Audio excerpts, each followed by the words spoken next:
પ્રભુ ઈસુના જીવંત અને પવિત્ર ત્રિએક નામમાં વાલા ભાઈઓ અને બહેનો, આપ સર્વને લોગોસ બાઇબલ સ્ટડી તરફથી હું પ્રેમી સલામ પાઠવું છું.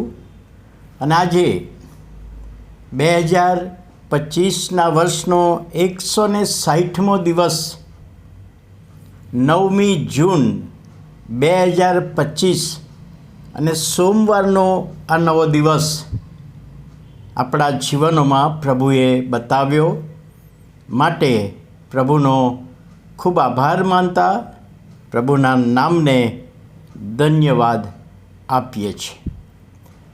ઈસુ પાપીઓનો અંગીકાર કરે છે. ઈસુ પાપીઓનો સ્વીકાર કરે છે.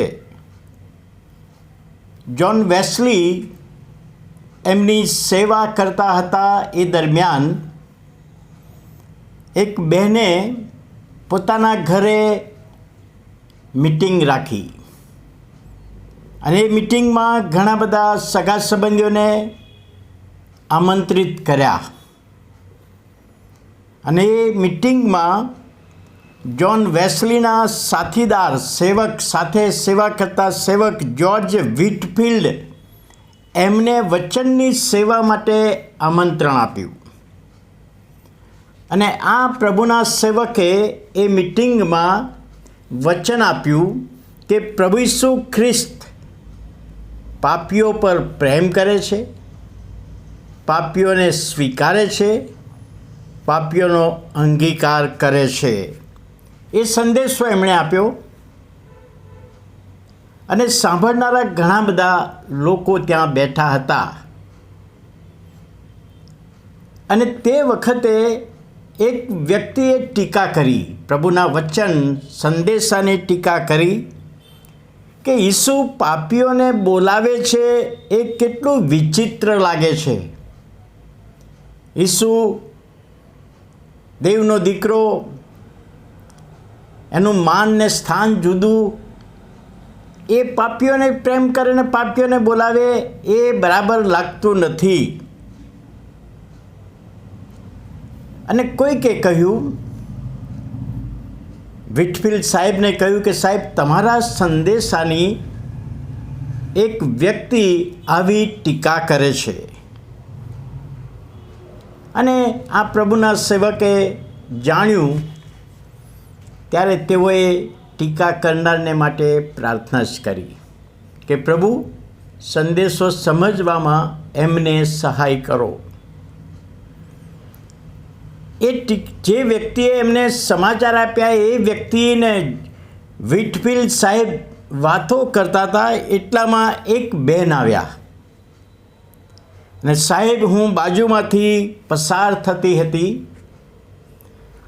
અને આ જગ્યાએ એક મીટિંગ ચાલતી હતી અને સેવક સંદેશો આપતા હતા કે ઈસુ પાપીઓને બોલાવી રહ્યા છે અને એ પાપીઓમાંની એક હું છું, તો શું મારાથી ઈસુ પાસે આવી શકાય?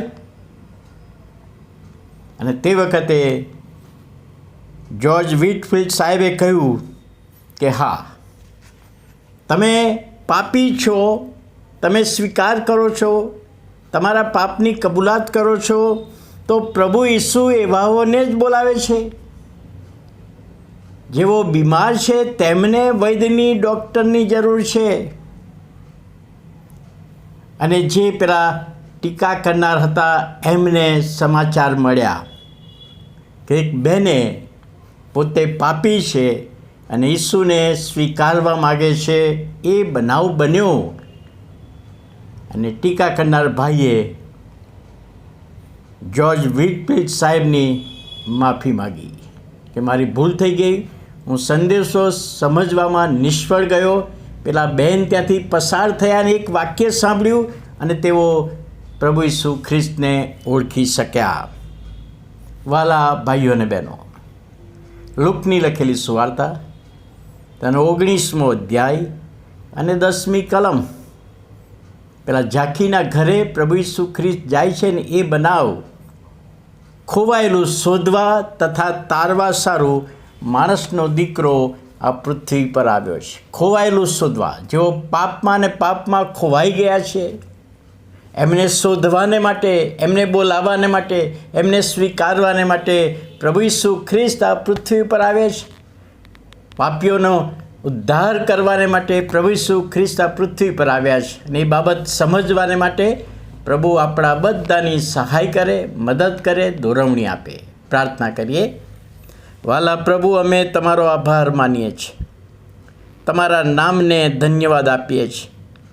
નવા દિવસની ભેટ આપી અને પ્રભુ તમે અમારા જેવા પાપીઓ પર પ્રેમ કરો છો, અમને બોલાવો છો, અમારો અંગીકાર કરો છો, માટે અમે આભાર માનીએ છીએ. તમારા હાથોમાં સોંપાઈએ છીએ. ઈસુ પ્રભુના નામમાં સાંભળો, માન્ય કરો. આમેન.